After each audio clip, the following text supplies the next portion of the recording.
Good morning. I am here with Dr. Lee Hanna from Wright State University. And Dr. Hanna, we're talking about, obviously, this big news that broke just last night. Former Vice President Joe Biden picking his VP pick. Are we surprised with who it is?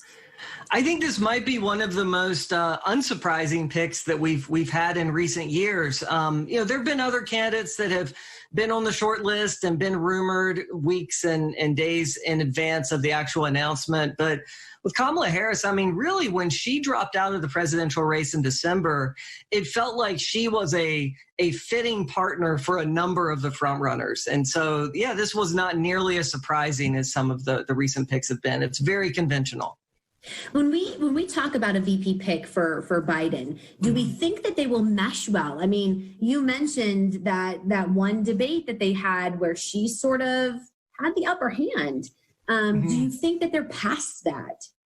Yeah, I think that we'll probably watch that clip a lot in the next couple of weeks, and then it probably will pass. We have plenty of examples of where rivals during the primary have gone on to be running mates and to be successful running mates. Most recently, Obama and Biden, but also Bush and Reagan, for example. So this does happen. And, I think that in and of itself is not going to really affect many people's decisions related to his choice of a VP. What will be interesting, though, is, as you mentioned, kind of the chemistry and everything else, is in this world of Zoom calls and social distancing, you just don't have as many opportunities to maybe see them shoulder to shoulder, side by side, interacting in a more natural environment. And so, of course, Trump and Pence also deal with these limitations, but it's a little different when they're governing from the White House, compared to what Biden and Harris are doing with campaigning from a distance. So that will be something to watch. Well, and something else I think that we, sort of need to watch is you kind of mentioned sometimes you have these surprises with these announcements. Do we expect anything? I mean, we sort of already have vetted her, considering that she was, running for president. Yeah, I agree. I think that the advantage for Biden of making a very conventional pick is that she ran a presidential campaign, so the American public has seen her perform in debates. They've thought about her as a president in the past. And then for the last several months, she has been the name at the top of every potential vice president list. And so you would think that there wouldn't be any new revelations that would really change people's perceptions of her. Now, of course, on the trail, she could have some bad moments. She could have, we may look back and say that it didn't go as well as we thought. But in the moment, I think if you're working with the information that Biden has, this is a very safe pick.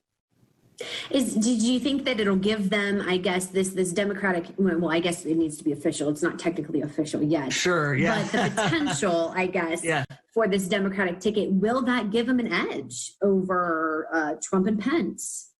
So I definitely think this will energize the base of the Democratic Party. Not only was it important when he made that promise to pick a woman as a running mate, but certainly Kamala Harris, being Black and South Asian, is going to excite many individuals who want to see candidates that look like them. And so I think that will be important. Harris is also won statewide races in the biggest state in the country, in California. And so that too, is a strong asset that she has. He didn't maybe go with a pick of someone, maybe from like the governor of Michigan or Amy Klobuchar in Minnesota. He didn't go that route. But I think all things considered, Harris makes a lot of sense in terms of pleasing some of the constituencies that maybe weren't thrilled about Biden as the candidate. All right, Dr. Lee Hanna, anything else you think I missed on this, or anything that you think we need to keep an eye on as the November election, I guess, really starts? I want to say creeps up, but it's really not creeping up. It's like right here. Yeah. I mean, we're just a week from the convention. And so, her first big moment will be, she'll probably give a speech tomorrow when Biden formally introduces her. And then we will see her speak at the convention. So those are a couple of major opportunities for her to gather some momentum, and Americans are starting to tune in, to the election as we get to the conventions and then Labor Day weekend. That's when people really do lock in if they're not already following. All right. Thank you so much for joining us this morning. We really appreciate it. Thank you, Elise. President Trump tweeting just a little bit ago this morning about Kamala Harris. He said, quote, Kamala Harris started strong in the Democrat primaries and finished weak, ultimately fleeing the race with almost zero effort.